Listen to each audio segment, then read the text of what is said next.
मानवर साहब ने जिस स्थिति और परिस्थिति में बाबा साहब और मानवर साहब के बीच के गैप को भरा था, हाँ। और वो संघर्ष उनका जो था, वो समझ लीजिए कि मैंने अपने लेख में मैंने कांसीराम साहब पर एक लेख लिखा, 21वीं सदी के अम्बेडकर मानवर कांसीराम, हाँ। जिसमें मैंने ये लिखा है कि बाबा साहब ने जो भी कुछ भारत के संविधान में लिखा, वो चीज हमारी जो जनता थी पढ़ी लिखी नहीं, और ना उतना बेहतर इनका शिक्षा का स्तर था। लेकिन कांसीराम साहब ने सामाजिक और राजनैतिक मूवमेंट इस तरह से चलाया कि गांव-गांव, घर-घर, एक सामान्य से व्यक्ति को, गरीब व्यक्ति तक, चाहे वो पढ़ा लिखा हो या अनपढ़ हो, उन सब लोगों तक ये बात पहुंचाया कि बाबा साहब ने आपको क्या अधिकार दिया है। बाबा साहब डॉक्टर भीमराव अम्बेडकर ने जो संविधान लिखा, इस संविधान में इनके तमाम अधिकारों को सुरक्षित और संरक्षित किया जी। और जब लोगों को ये बातें सामने आती हैं कि संविधान बदल दिया जाएगा, तब वो अपने दादा बाबाओं की स्थितियों को वो याद करके और सिहर जाते हैं कि क्या फिर ऐसी परिस्थितियां आ सकती हैं जब गले में हाड़ी और पीछे झाड़ू बांधकर लोग घूमते थे, वैसी दशा आ जाएगी। बहुजन समाज का आदमी एकदम बिल्कुल से डरा हुआ है कि संविधान बदला तो मेरे लिए बेहतर नहीं होगा, क्योंकि संविधान रहते हुए भी हम अपने पूरे अधिकारों को आज नहीं पा सकते। समय बदला है। हाँ। उसमें क्या अब हमारे देश की जनता यही उम्मीद कर रही थी सरकारों से कि हमें आज भी सरकार 5 किलो राशन देगी तब मैं खाऊंगा जी। ये तो बहुत अच्छा, हम इसका आकलन नहीं करते हैं कि सरकार 5 किलो अनाज दे, 10 किलो अनाज दे, तब जो है पब्लिक को खाने के लिए हो। इसका मतलब निश्चित है कि ये भी सरकारें और पहले की भी सरकारें इतना बेहतर काम नहीं कर सकी जिससे हमारा युवा और ये हमारे देश का नागरिक अपने पैरों पर खड़ा हो सके और स्वयं अपना रोजी रोटी कमा सके। आवाज इंडिया टीवी में आपका स्वागत है। इस वक्त हम यूपी में हैं और यूपी के बस्ती में हैं, और हमारे साथ बस्ती में डॉक्टर आशीष कुमार गौतम जी है, जो बहुजन विचारक है, चिंतक है, साहित्यिक है, लेखक भी है और तमाम मुद्दों पर अपनी बेबाक राय रखते हैं।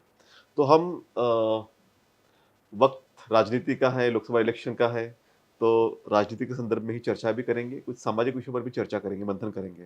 डॉक्टर साहब, आपका बहुत बहुत स्वागत है। डॉक्टर साहब, मुझे बताइए कि यूपी में मैं तमाम जगह जाकर आया, कुछ जिलों में जाके आया जहाँ भी इलेक्शन होने हैं। जो एक माहौल बना था राम मंदिर के बाद, और सारा विपक्ष जो था एकदम धराशायी था, और ऐसा लग रहा था कि ज़मीनी स्तर पे कोई काम जो उन्होंने किया भी हो, लेकिन जनता उसे स्वीकार नहीं कर रही है, और धार्मिक मुद्दा जो है वो काफ़ी सामने आ गया है। और ऐसे में जब लोकसभा का चुनाव शुरू हुआ, उसके बाद जब हम लोगों के पास तक गए तो हमें जनता के मुद्दे हावी होते हुए दिखे। मतलब मंदिर बना, इसमें तो लोग खुश थे कि वो अच्छी बात है मंदिर बना, लेकिन इसके बाद क्या? तो हमारे मुद्दों को प्रखरता मिलनी चाहिए, इस मुद्दों पर चुनाव हो रहा है। क्या आप भी ऐसे ही देखते हैं या इससे हट के शायद वही मुद्दा अभी भी है? सबसे पहले आपका और आपके इस टीवी चैनल का मैं हार्दिक धन्यवाद ज्ञापित करता हूं और बस्ती में आप लोगों का स्वागत करता हूं। Thank you sir. जहां तक ये मुद्दा चुनाव और सरकार की है, क्रियाकलाप की है, जनता को सबसे पहले बेसिक नीड की जरूरत है। हाँ। वो भोजन, वस्त्र, आवास, स्वास्थ्य और शिक्षा है। जी हाँ। सारी चीजें जो भी हो, लेकिन जो पब्लिक है, जो वोट देने के लिए आज नई पीढ़ी तैयार हुई है, हाँ, उसको तो रोजी और रोजगार की जरूरत है। जी बिल्कुल। सबसे पहले जिससे वो अपना जीवन यापन कर सके, हाँ, अपने सामाजिक स्तर बढ़ाने के लिए कुछ प्रयास कर सके। हाँ। और सबसे बड़ी बात है, जो युवा होता है वो पढ़ने लिखने के बाद अगर रोजी रोजगार के क्षेत्र में नहीं बढ़ पाता है, तो उसका घर में भी मान सम्मान घट जाता है, समाज में हरासमेंट होता है। तो उससे उबरने के लिए और अपने जीवन में आगे बढ़ने के लिए सबसे पहले उसे रोजगार की जरूरत है। हाँ। और जो रोजगार ये सरकार देने में असफल रही है। हाँ जी। और दूसरी बात जो है कि हमेशा जो है ये कई बार इनके नेताओं ने बार बार कहा है कि हमारी सरकार बदलते ही संविधान बदल देंगे। हाँ, ये मुद्दा हावी है काफ़ी। और ये मुद्दा मतलब पब्लिक के बीच में बहुत ही बेजोड़ तरीके से दौड़ रहा है। अच्छा। और लोगों को इसका डर है कि हाँ, निश्चित ही अगर ये सरकार आएगी तो ऐसा ना हो कहीं कि ये संविधान संविधान बदल दे। बिल्कुल। और इस संविधान के लिए खास करके मैं बहुजन समाज की बात करूंगा, हुँ, जो इस देश में पशुवत जिंदगी जी रहा था। बिल्कुल। और इस जिंदगी से उबार के लिए बाबा साहब डॉक्टर भीमराव अम्बेडकर ने जो संविधान लिखा, इस हुँ। संविधान में इनके तमाम अधिकारों को सुरक्षित और संरक्षित किया। जी।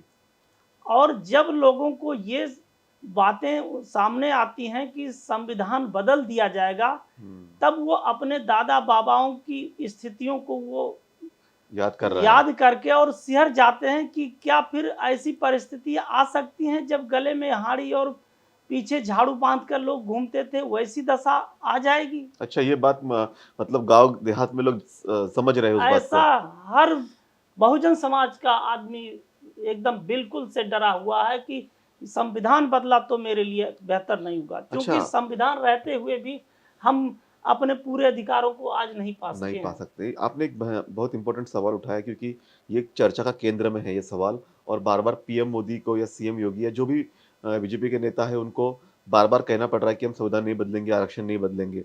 लेकिन मुझे बताइए कि इसका लाभ किसे होगा? क्योंकि जो इंडिया गठबंधन जिसमें कांग्रेस और सपा शामिल है और दूसरी तरफ बीएसपी भी है। तो संविधान बदलने का जैसा कि आप कह रहे हैं कि ये मैसेज बहुत डीपली लोगों तक चला गया है। तो इसका बेनिफिट इस गठबंधन को होगा या बीएसपी को होगा? सर देखिए, जो बार बार ये ना बदलने की बात और बदलने की बात कह रहे हैं, क्योंकि एक बार आप कह रहे हैं कि सरकार बनते ही बदल दूंगा हाँ। और एक बार कह रहे हैं कि नहीं बदलूंगा। हुँ। इस पर जब आपके तमाम सारे जो आपके उद्देश्य रहे, घोषणाएं रही, हाँ, सबको आपने कह दिया ये जुमला था, तो हाँ, क्या मान लिया जाए कि आपका जुमला नहीं बदलना है हाँ। या जुमला बदलना है? किसको अच्छा, सही मान लिया जाए? बिल्कुल, हाँ। हैं? मतलब उन पे विश्वास नहीं है। विश्वास कैसे किया जा सकता है? हाँ, और बात यह है कि लाभ किसको होगा, हाँ, वो पब्लिक निश्चित ही तय करेगी। तय करेगी, उनको पता है कि किसे वोट देना है, किसे किसे नहीं देना देना है। है किसे नहीं देना है। अच्छा, तो मुझे बताइए कि जैसा कि आपने कहा कि संविधान का एक बहुत बड़ा फैक्टर है इम्पोर्टेंट यहाँ पे। मैं ये देख रहा था कि यूपी के अंदर काफ़ी भीषण गरीबी भी है और लोगों को 5 किलो राशन तो मिल रहा है, लेकिन बावजूद इससे लोग संतुष्ट नहीं हैं। हम लोगों ने कल बीएसपी अध्यक्ष मायावती की सभा में भी कुछ महिलाओं से बात की। वो भी कह रहे थे कि ठीक है राशन तो मिल रहा है, लेकिन इससे आगे क्या? हमारे बच्चे गरीब हैं, नौजवान बेरोज़गार हैं, उन्हें रोज़गार नहीं मिल रहा। तो कहीं न कहीं वो अपने भविष्य को लेकर चिंतित है। आप कैसे देखते हैं इस बात को? सर, आज़ादी के 70-75 साल बीत चुके हैं। हाँ, क्या देश के विकास और समय बीतते जो समय बदला है, हाँ। उसमें क्या अब हमारे देश की जनता यही उम्मीद कर रही थी सरकारों से कि हमें आज भी सरकार 5 किलो राशन देगी तब मैं खाऊंगा? जी। ये तो बहुत अच्छा, हम इसका आकलन नहीं करते हैं कि हुँ, सरकार 5 किलो अनाज दे, 10 किलो अनाज दे, तब जो है पब्लिक को खाने के लिए हो। बिल्कुल, इसका बिल्कुल। मतलब निश्चित है कि ये भी सरकारें और पहले की भी सरकारें इतना बेहतर काम नहीं कर सकी जिससे हमारा युवा और ये हमारे देश का नागरिक अपने पैरों पर खड़ा हो सके और हुँ, स्वयं अपना रोजी रोटी कमा सके। जी। इन सब चीज़ों का निश्चित है कि उतना उचित डेवलपमेंट नहीं हुआ, उतना इन्हें लाभ नहीं मिल पाया हुँ, और जो संसाधन है उतने विकास नहीं किए गए जिससे हमारी जनता या हमारे लोग यहाँ पर अपनी भोजन, वस्त्र, आवास मतलब बेसिक नीड को वो पूरा कर पूरा कर सकें। पाएँ, बिल्कुल। ये इस इलेक्शन में बीएसपी भी एक इम्पोर्टेंट फैक्टर है लेकिन क्योंकि गठबंधन में वो नहीं आने के वजह से ये कहा जा रहा है कि जिस तरह का पिछले मर्तबा जो चुनाव हुआ जिसमें 10 सीटें बीएसपी को प्राप्त हुई थी, तो उस तरह से इस बार गठबंधन होने का धोखा हो सकता है। आपको क्या लगता है गठबंधन की राजनीति कितनी ज़रूरत है इस समय की या फिर अकेले ही चुनाव लड़ना अच्छी बात है? सर देखिए, ये राजनीतिक मुद्दा है जिस पर बड़े बड़े लोगों ने भी चर्चा किया है, और जहाँ तक हमारी सोच और समझ है, हुँ, हुँ।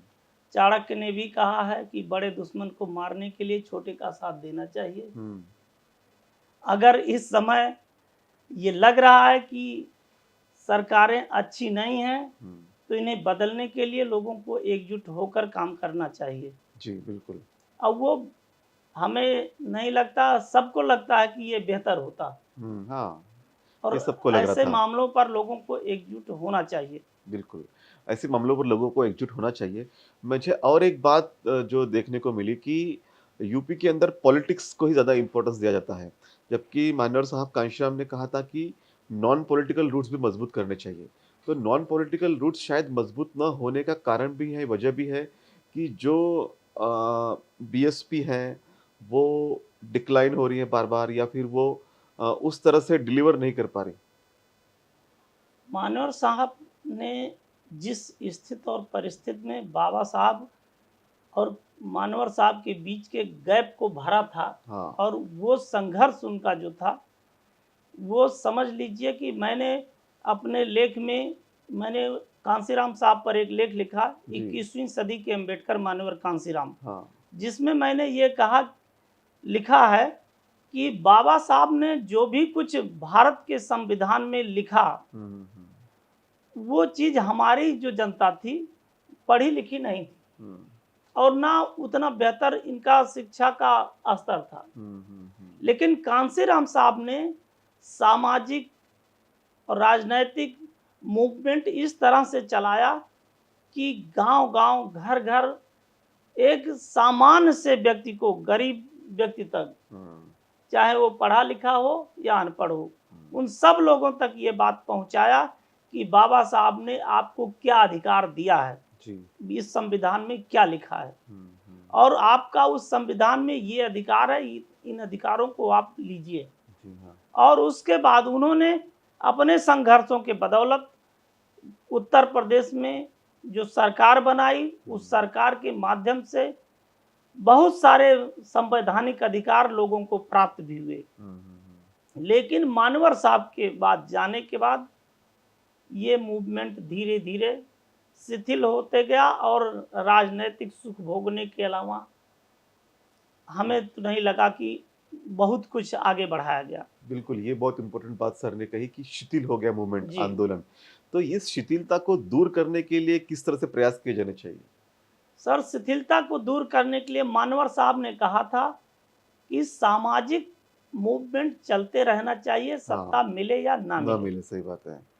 लेकिन ये सामाजिक मूवमेंट इस समय वर्तमान में मानवर साहब के ही लगाए गए वृक्ष, हुँ, जिसको सभी लोग सींचना और बढ़ाना चाहते हैं, जी हाँ।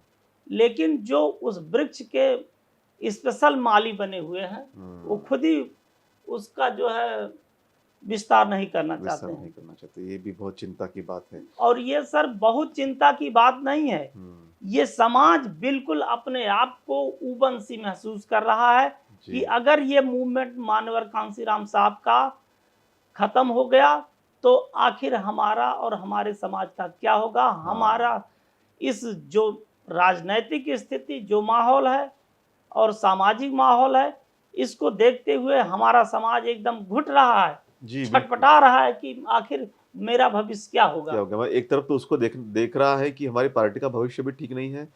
दूसरी तरफ आपने जैसा कहा कि संविधान का मुद्दा काफ़ी इम्पोर्टेंट है जी और उसको ये भी लग रहा है कि अगर मैं संविधान को मुझे बचाना है, तो मुझे या तो पार्टी को सिलेक्ट करना है या फिर विचारधारा को सिलेक्ट करना है। तो जी इसमें काफ़ी पशो-पेश में वो है। तो मैं अभी जानना चाहूँगा कि जिस तरह से हमने तमाम बातें की लेकिन यूपी के अंदर में विशेषतः एक नारा ये भी चलता है कि आरक्षण का विरोध, जी ये बातें काफ़ी आती हैं या फिर एक जो अपर कास्ट की दबंगगिरी भी है, वो भी हमने काफ़ी जगह जी देखी, महसूस भी की है। तो आपको क्या लगता है कि ये जो आरक्षण का संदर्भ है, अभी तो ईडब्ल्यूएस को भी मिला गया है, जी जी। अब तो हम ये कहते हैं कि पंडित जी को भी आरक्षण मिला है। बावजूद इसके आरक्षण के संदर्भ में लोगों के मन में इतनी भ्रांति आज भी क्यों है? सर देखिए, संविधान के अंदर जो ये आरक्षण की व्यवस्था की गई है, ये आरक्षण की व्यवस्था हमें लगता है कि ये एक प्रतिनिधित्व है। हाँ, क्योंकि पहले से जो ये हमारे भारत का समाज था, मनुस्मृति के माध्यम से जो चल रहा था, उसमें 15% के अलावा बाकी कोई आदमी था ही नहीं। हाँ, हाँ। सारे जी, लोग पशुवत ही थे। बिल्कुल। इनके साथ कोई भी मानवीय व्यवहार नहीं होते थे। जी। और बहुत जगह पर फिल्मों में दिखाया गया और किताबों में भी लिखा है कि एक दलित समाज था जो गले में हाड़ी लटका के चलता था और कमर पे झाड़ू लेके चलता था। अब ये लोग पशु पालते हैं तो उसकी भी सेवा करते हैं, नहलाते हैं, धुलाते हैं, लेकिन उसको छूते हैं। हाँ, लेकिन ये दलित समाज, ये भी आदमी ही है, आदमी है, बिल्कुल। लेकिन इसकी परछाई नहीं छुई जाती थी हुँ, जो स्थित थी। अब ऐसे लोगों को कहाँ से किसी ऑफिस में एक साथ सभी लोगों के साथ बैठाया जा सकता है? हुँ। इन सब बातों को देखते हुए ये आरक्षण नहीं है मेरे खिलाफ, मेरे हिसाब से तो इसका नाम प्रतिनिधित्व होना चाहिए। जी, बिल्कुल और सही ये है। प्रतिनिधित्व ही है, हाँ, हाँ। भले इसका नाम आरक्षण दिया गया, हुँ, ये प्रतिनिधित्व है। हाँ। और इसकी जरूरत इसलिए पड़ी कि कम से कम लोगों का प्रतिनिधित्व हो, लोग अपने भी बारे में वो सोच सकें, अपने समाज के बारे में कुछ कर सकें। इसलिए जो है ये आरक्षण की व्यवस्था जो है की गई। हुँ, हुँ, हुँ। और आरक्षण बहुत ही जरूरी था, जी। क्योंकि वैसे भी जब हमें लोग अपने पास खड़े नहीं होने देते हैं, मुझे पसंद नहीं करते, तो हमें अपने पास काम करने के लिए कौन रखता? जी, बिल्कुल। इसलिए ये संवैधानिक अधिकार देकर आरक्षण के माध्यम से ये भारत के नागरिकों का, खास करके जो 85% के दबे कुचले लोग थे, उनके लिए प्रतिनिधित्व की व्यवस्था आरक्षण के माध्यम से की गई है। जी। बिल्कुल, मैं भी एक अंतिम सवाल की तरफ आपको आता हूँ क्योंकि हमने तमाम राजनीतिक, सामाजिक बातों पे चर्चा की। हम ये यूपी मतलब एक भगवान बुद्ध की भूमि इसे मानते हैं जी और यहाँ से ही धम्मक फला-फूला था और एक वैश्विक विचार इस यूपी ने दुनिया को दिया है। गणतंत्र की जननी भी कहा जाता है। तो आज यहाँ पे बुद्धिज़्म की स्थिति कैसी है? क्या लोग फ़ॉलो कर रहे हैं? क्या वो उस तरफ धीरे-धीरे आकर्षित हो रहे हैं? जी सर, तथागत गौतम बुद्ध की ही अनुकंपा से भारत को विश्व गुरु बनने का दर्जा प्राप्त हुआ था। जी। क्योंकि उत्तर प्रदेश में जो भगवान बुद्ध की तमाम सारी स्थली हैं, हुँ, हुँ, हुँ। और यहीं से बुद्ध धर्म का जो है शुरुआत भी हुआ था। हुँ। और महात्मा बुद्ध ने जो है इस धर्म को जिस तरह से दिया, और तमाम हमारे जो बहुजन समाज के राजा हुए, उन लोगों ने इसका प्रचार प्रसार किया और पूरी दुनिया में फैलाया। हुँ, हुँ, हुँ। लेकिन बीच में इसका पुष्यमित्र शुंग के हाँ। आने के बाद भारत में जो है बौद्ध धर्म धीरे धीरे लुप्त हो गया। हुँ, हुँ, उसके बाद बाबा साहब जब आए तो उन्होंने इसके लिए जो प्रयास किया, फिर भारत में बौद्ध धर्म का फिर शुरुआत हुआ, उदय हुआ फिर से। और वो बढ़ते बढ़ते एक स्तर पर पहुंचा। हुँ, लेकिन निश्चित है मानवर साहब आए और हुँ, उनकी सरकार जब बनी, तो उस दौरान भी जो है बौद्ध धर्म के लिए काम किया गया, हुँ, हुँ, वो काबिल तारीफ है, हुँ। जिसके माध्यम से लोगों में जागरूकता आई। जी। और आज भी लोग काम कर रहे हैं। मैं स्वयं भी दी बुद्धिस्ट सोसाइटी ऑफ इंडिया का प्रांतीय संगठक हूँ अच्छा, उत्तर वाह! प्रदेश का। ओके। और हम लोग तमाम लोग मतलब देश में इस तरह से काम कर रहे हैं। बौद्ध धर्म पहले की अपेक्षा निश्चित है कि बेहतर हुआ है, हाँ, और हाँ, आज इसका प्रसार प्रचार भी बेहतर हो रहा बेहतर है हो और लोग बढ़ रहे हैं इसके लोग बढ़ क्षेत्र में। रहे हैं, बिल्कुल। तो ये एक अच्छी संकेत, एक अच्छा मैसेज भी सर ने दिया कि यूपी में अब पूर्ववत की तरह नहीं है, अभी काफ़ी लोग इसको एक्सेप्ट कर रहे हैं। जीवन जीने की जो कला है, इसको लोग समझ रहे हैं और अपने जीवन को भी उन्नत कर रहे हैं। हमने आज डॉक्टर साहब से सामाजिक, राजनीतिक और धार्मिक विषयों पर भी चर्चा की और आप हमारे बीच में आए, हमसे बातचीत की, इसके लिए आपका बहुत-बहुत धन्यवाद। धन्यवाद सर, बहुत थैंक बहुत धन्यवाद।